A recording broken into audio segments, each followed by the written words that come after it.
Are you ready to learn how I got my first job at 15 years old and how you can do it too? If this is your first time on my channel, my name is Lian Lai. I've been working from home since I was 15 years old. I'm now currently 27 and I now run a virtual assistant agency here in the Philippines, and I post videos every Sunday and Thursday on how to work from home and how to have a business from home. So make sure to hit the subscribe button right there so you don't miss any of my videos. Now, in the last decade and almost a half now of working from home, of finding jobs, one of the questions that I always get is, how did I get a job in the first place when I was 15 years old? And I'll give you guys this short basically story of it. So I started out with my own blog.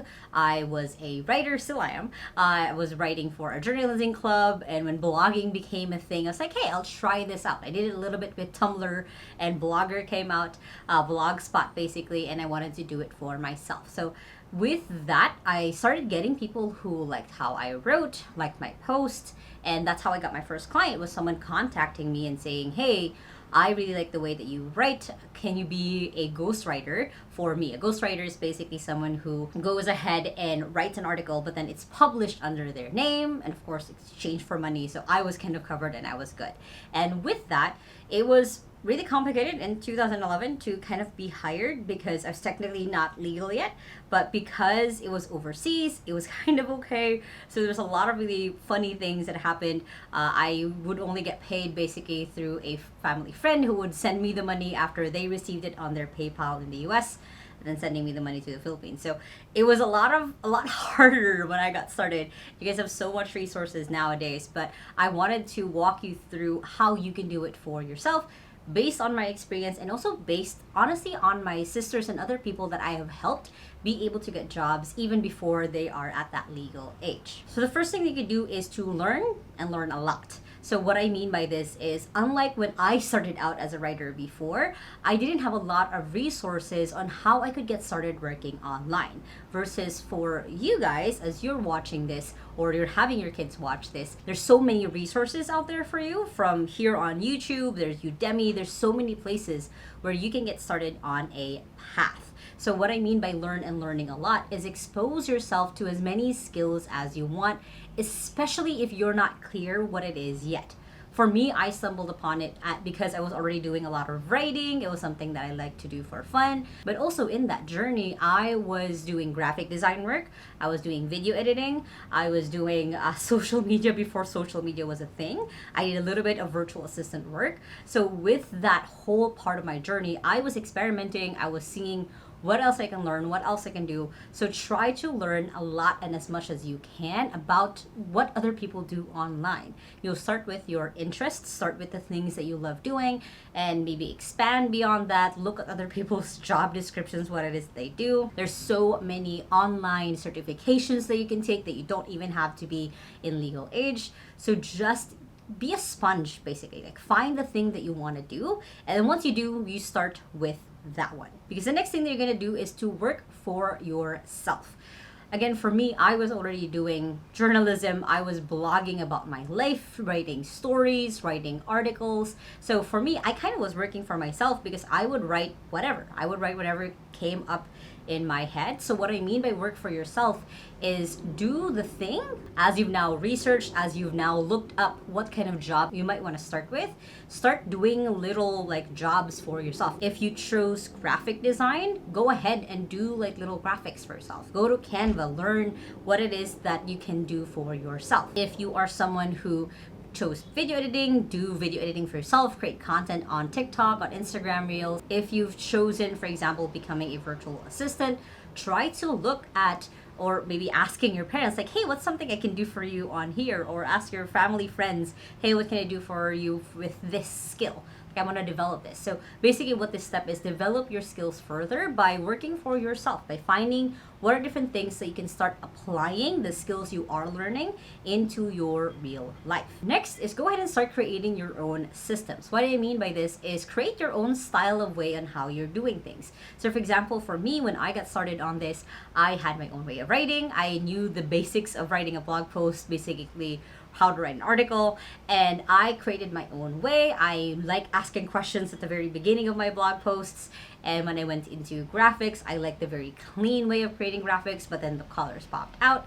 So find your own style and way, so then when you get asked as an interview question, basically of like, how do you usually do your blog writing, how do you usually do your graphics, how do you usually do X, Y, and Z, you have a way that you can talk about it in a very smart way to your possible employers. Next is go ahead and find yourself a mentor. And for me, my journey basically from freelancer to business owner, a lot of that goes down to having really good mentors at the very beginning of my life. So when I was 18 years old, I started working for a book publishing company, and with that I met my current co-founder in 2XU, Tom, and he mentored me in how to think better, how to basically run a business, start a business. So with that, having someone who guided me through the whole way, that was one-on-one, of course, but you do have access to videos like mine, a lot of YouTubers. Finding a mentor is invaluable in your journey because they can show you the way rather than you having to keep figuring it out on your own. So find yourself a mentor who has been a little bit further than you. So let's say you are at level 1, find a mentor who is at level 3 or 4. It doesn't have to be all the way to 10 where they don't remember the steps that they took. Just someone's a little bit further in the path so they can guide you through like, hey, this is what I did, this is what this looks like, so on and so forth. Next is go ahead and start working for free. At this point, you already have the skill that you picked. You've already been testing it out. You've hopefully been practicing on it. You've been working for yourself. You have a mentor that you can look up to. Working for free is something that you can actually do at your age, hopefully. So depending on where you're at in your status in life, you don't have a lot of responsibilities just yet. So working for free will just kind of activate your actual experience in doing that thing. Now, working for free could mean joining organizations where you might just be a member and you're volunteering your own skill or your talent. You might become an officer for that organization. In 2XU have hired people who are fresh graduates because what they did is they joined organizations where they were doing events, where they were promoting what they were doing in their org. They were actual presidents of it or officers of it, and that does give you experience. Other ways that you can work for free is you can go ahead and apply as an intern.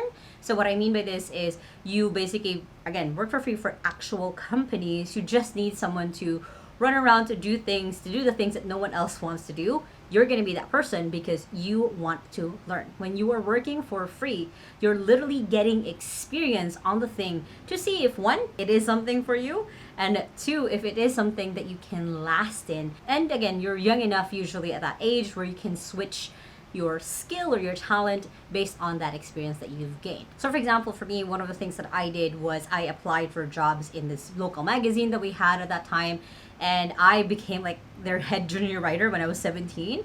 And that again was just me looking for opportunities and work where I can actually practice this craft or this talent that I have now found. Later on, you can negotiate with your employer, like, hey, can you start now paying me? But working for free is such an invaluable experience. And again, you don't have a lot of responsibilities yet. Your parents are still in charge of the roof over your head, of the food you're about to eat. So having the opportunity to just start looking for work and getting experience from it is going to be really helpful. I did just do a video just recently, the video like kind of before this, of how to find internships as a student. So make sure to check that one out. Next is, as you start working for free, make sure that you keep record. What I mean by this is start building out your portfolio of your work. So I've seen so many people who, sadly, when you're applying as a social media manager, they didn't save any of the work that they wanted to do. They're a writer, but they don't know where the links were basically published. I went through this myself when I was a writer, where I forgot that I even submitted an article. I didn't know it was published. It was years later when I was looking myself up on Google that I found out like, hey, my article was actually published.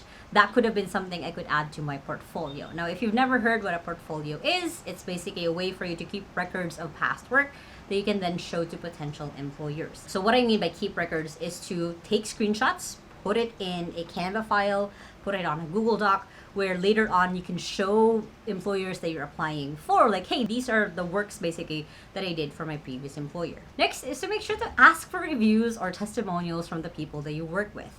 Even if it's just a project based, even if it's just a tiny piece of work that you did for them, ask for reviews or feedback that you can then again show and reference to your future employers. So for example, if you go to my LinkedIn account, I have old reviews there from past clients that I've worked with when I was still a copywriter. And for me, anytime now that people ask like, hey, can you tell me, a reference or someone I can ask about your skills, I can just refer them to that review on LinkedIn and they can contact the people themselves, so on and so forth. So ask for reviews and testimonials of your work, even if it's just an email, screenshot it, again, save it to your file or your folder so you have a reference for later on. Next, and honestly, it's a little bit controversial because I used to teach the opposite: stick to a job. When you don't have a lot of experience, basically, sticking to a job helps you because it develops you as a person. However, and this is the caveat, and this is what I used to always say, don't stick to a job if it's toxic. Don't stick to a job if it is beyond what you guys originally talked about. And if they give you more responsibilities, then have that conversation again. But when you are able to stick to a job for at least a year or two or even more, especially if it's more, then that really looks good on the employer that you're going to have once you are an adult, because then it shows that you can stick to a job for a longer period of time. So you can build relationships. You will have garnered a lot of skills, because unlike if you were going to be job hopping from one place to the other, you are going to be trained in different systems in different ways and not even able to develop yourself even further. So when you're able to have that longevity, basically that length of time working for an employer, even if it's just part-time, let's say you, like for the magazine that I used to work with when I was 16 to 17, I did that job for until the magazine actually closed. So on my resume, I have 2 years of experience working in a magazine. So even though I only did that work for like once or twice a month, it was still me developing my skill, again, building those relationships, so on and so forth. And lastly, always be on a lookout for opportunities. As you start developing your skill, you start seeing what problems you are solving for your employer. What I mean by this is, let's say that you're just browsing on Facebook, you're looking at one of your favorite places to eat at or one of your favorite places to go to, and you notice their social media isn't that good, and you have the skill in social media. Pitch yourself. You don't have to wait for them to start posting like, hey, we're looking for a social media manager. You can actually go ahead and chat them on Facebook like, hey, I really love what it is that you guys do. Can I do some of your social media work for you? Is it okay if I do 1 week or 2 weeks worth of posts? And if I go ahead and actually drive more sales to you guys, is that we start, you start paying me for the work that I'm going to do for the rest of the month. So what that means is you already approach them like, hey, I see you're in pain with this. I can solve this. Let me solve this for you. And then later on, I'll do it for free for a little bit. And later on, we can talk about you paying me. When you do this, you're being more proactive. You're seeing the problem and knowing the solution that you bring. And with this, you become more and more valuable to these people. You end up being their favorite person because you alleviated them of a pain that they've been having. And because you already love what they do, it's going to be easy for you to work with them. And honestly, this is one of the fastest ways that you can start getting referrals, is because you showed up, because you showed them like, hey, this is what I can do. Other people, other friends of theirs, other entrepreneur friends of theirs who might be looking for someone of your caliber, of your skill, will easily refer you. So that's kind of the magic thing that always happens. Now, I know it got really dark while I've been recording this video. It started raining and pouring right outside. So hopefully you got a lot of value from this video. And if you did, make sure to hit the thumbs up button right there and comment below. Are you looking for your own job? What age are you? What kind of job are you looking at? I would love to know. And if you still haven't yet, make sure to hit the subscribe button right there so don't miss any of my videos every Sunday and Thursday on how to work from home and how to have a business from home, which you guys can check out those 2 playlists right here and the latest video right here. I hope you guys have an amazing day. Remember that small steps matters, and I'll see you in the next video. Bye.